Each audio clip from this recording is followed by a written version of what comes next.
हमारे सभी दर्शकों को सादर प्रणाम। जय श्री कृष्ण। आज मैं आपको दो ऐसे योग बताने वाला हूँ। इन योगों के प्रभाव से विवाह अवश्य होगा, होकर रहेगा। यदि आपकी आयु अधिक हो चुकी है तब भी विवाह अवश्य होगा, यदि इस प्रकार की स्थिति आपकी कुंडली में है। अक्सर लोग परेशान हो जाते हैं, बहुत अधिक आयु हो जाती है तो वे यह सोचते हैं कि हमारी संतान की आयु अब अधिक हो चुकी है, इसका विवाह अब तो नहीं हो पाएगा। लेकिन चिंतित ना होवें। ये जो स्थितियां आज बता रहा हूँ इनको ध्यान से देखें और समझें। और इस स्थिति को समझने के लिए सबसे पहले तो आपको राशियों को समझना पड़ेगा। राशियों के स्वामी कौन से ग्रह हैं उनको समझना पड़ेगा। और इसके बारे में मैं हमेशा ही बताता हूँ। यदि आपको इसकी जानकारी डिटेल में चाहिए तो हमारे इस चैनल को सब्सक्राइब अवश्य कीजिए और इस वीडियो को पूरा देखें, तभी आप समझ पाएंगे। तो वापस बता देता हूँ। जैसे हमारी जो कुंडली है, आप यहाँ पर कुंडली देखें। कुंडली में जितने भी भाव हैं, लग्न कुंडली ही खोलकर देखनी है, चाहे लड़का हो चाहे लड़की, सभी के लिए यह वीडियो उपयोगी सिद्ध है। तो किसी भी भाव में हम अंक को देखते हैं, राशि को देखते हैं और उस राशि से उस भाव का पता करते हैं कि इस भाव का स्वामी कौन सा ग्रह है। तो जैसे मान लीजिए किसी भी भाव में 1 या 8 का अंक लिखा हो तो मंगल स्वामी होता है। 2 या 7 का अंक लिखा हो, चाहे 2 का अंक हो, जैसे वृषभ राशि 2 का अंक। 7 का अंक तुला राशि होती है। 3 मिथुन राशि, 6 नंबर कन्या राशि। तो 2 या 7 का अंक लिखा हो किसी भाव में तो शुक्र स्वामी होता है। 3 या 6 का अंक लिखा हो तो बुध स्वामी होता है। 4 का अंक किसी भाव में लिखा हुआ है तो चंद्रमा स्वामी होता है। 5 का अंक लिखा हुआ है किसी भाव में तो सिंह राशि वहाँ उस भाव में होती है और उस भाव का स्वामी सूर्य कहलाता है। इसी प्रकार से 9 या 12 में से कोई अंक लिखा हो धनु या मीन राशि तो उसका स्वामी गुरु होता है। और अंतिम मकर और कुंभ राशि। मकर अर्थात 10 नंबर, कुंभ 11 नंबर। ये अंक किसी भाव में लिखे हैं तो उस भाव का स्वामी, एक भाव में एक ही अंक होगा, चाहे 10 हो चाहे 11, तो उस भाव का स्वामी शनि कहलाएगा। तो इसी से हम स्वामियों को समझते हैं कि कुंडली में किस भाव का स्वामी कौन सा ग्रह है। अब सबसे पहला सूत्र क्या है? यदि शुक्र केंद्र में हो। अब केंद्र किसे कहेंगे? इस कुंडली में आप देखें कि लग्न, चतुर्थ, सप्तम और दशम, ये 4 भाव केंद्र कहलाते हैं। तो जो शुक्र है, कुंडली में शुक्र आनंद देने वाला, सभी विलास देने वाला, भौतिक सुख के साधन देने वाला और भौतिक अन्य सुख देने वाला शुक्र है। और शुक्र यदि कुंडली में केंद्र में बैठा हो, चाहे लड़का हो चाहे लड़की।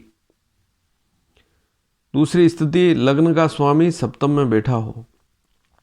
तो ये दोनों स्थितियां होनी चाहिए। पहले योग में ये दोनों स्थितियां होनी चाहिए कि शुक्र केंद्र में हो, केंद्र अर्थात चाहे लग्न में हो प्रथम भाव, या चौथे भाव में हो, या सप्तम भाव में हो, या दशम भाव में हो, शुक्र इन भावों में ही होना चाहिए। और इसी योग में दूसरी स्थिति यह कि लग्न का स्वामी सप्तम में हो। अब लग्न का स्वामी शुक्र ही है तो दोनों ही स्थितियां शुक्र से समझ लेंगे कि जैसे तुला लग्न की कुंडली है और शुक्र सप्तम में बैठा हुआ है, या वृषभ लग्न की कुंडली है, शुक्र सप्तम में बैठा हुआ है, तो वहाँ लग्न का स्वामी भी शुक्र ही होगा और शुक्र केंद्र में है ही। तो लग्न का स्वामी सप्तम में हो और शुक्र केंद्र में हो तो विवाह अवश्य होगा। और ऐसी स्थिति में हमने देखा है कि जो प्रेम विवाह करना चाहते हैं तो उनका विवाह भी समय पर होता है, शीघ्र होता है। तो ऐसी स्थितियां भी बनती है। अब इस योग को तो आपने समझ लिया। दूसरा योग, इस योग से भी विवाह समय पर होता है। अब इस योग में आपको क्या देखना है? लग्न का स्वामी। अब जहां मैं स्वामी का नाम लूं तो आप देखें कि लग्न में जो राशि लिखी हुई है उस राशि से आप उस लग्न के स्वामी को समझ सकते हैं। या लग्न में प्रथम भाव में जो राशि लिखी हुई है उसी से स्वामी का पता लगता है कि लग्न का मालिक कौन है, स्वामी कौन है। तो लग्न का स्वामी दशम भाव में बैठ जाए, पहली स्थिति, तो यह भी केंद्र वाली स्थिति ही है, लेकिन लग्न का स्वामी दशम में हो, पहली स्थिति। और सप्तम भाव जो है वहाँ पर आप देखें कि क्या राशि लिखी हुई है। अब इसके बारे में मैं बता चुका हूँ इसी वीडियो में सर्वप्रथम। तो सप्तम भाव में जो राशि लिखी हुई है उसका स्वामी 11वें भाव में बैठ जाए। ये दोनों स्थितियां बननी चाहिए। लग्न का स्वामी भी दशम में होना चाहिए और सप्तमेश, सप्तम का स्वामी, जैसे सप्तम का स्वामी है उसे सप्तमेश कहते हैं, पंचम का स्वामी है तो पंचमेश कहते हैं। तो ऐसी बातें भी आप किताबों में पढ़ते हैं, तो ऐसा वहाँ पर लिखा हुआ होता है। नवम भाव के स्वामी को नवमेश कहते हैं। तो सप्तमेश 11वें भाव में बैठा हो और लग्नेश दशम भाव में बैठा हो, तो ऐसी स्थिति में भी समय पर विवाह होता है। या ऐसी स्थिति में मान लीजिए देरी हो रही है, माता पिता चिंतित हैं, तो भी चिंता ना करें, देर से ही सही विवाह अवश्य होगा।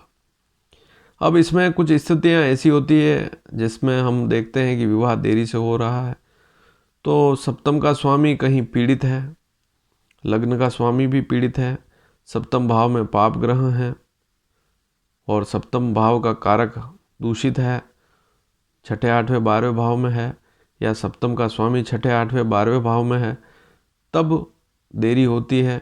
और बहुत सारी स्थितियां जो मैं हमेशा ही वीडियो के माध्यम से बताता हूं कि विवाह में देरी आखिर क्यों होती है, तो कोई न कोई कारण अवश्य होता है। अगर ये दो स्थितियां अच्छी है, जैसे लग्न का स्वामी दशम में है, सप्तम का स्वामी 11वें भाव में है, तो समस्या नहीं रहती है, विवाह समय पर ही होगा।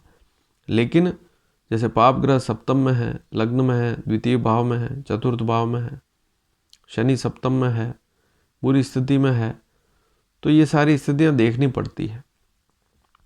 लेकिन केवल लग्न का स्वामी दशम में है, सप्तम का स्वामी 11वें भाव में है, सप्तम भाव दूषित नहीं है, सप्तम का कारक भी अच्छी स्थिति में है, तो देरी कभी नहीं होगी, विवाह समय पर होगा।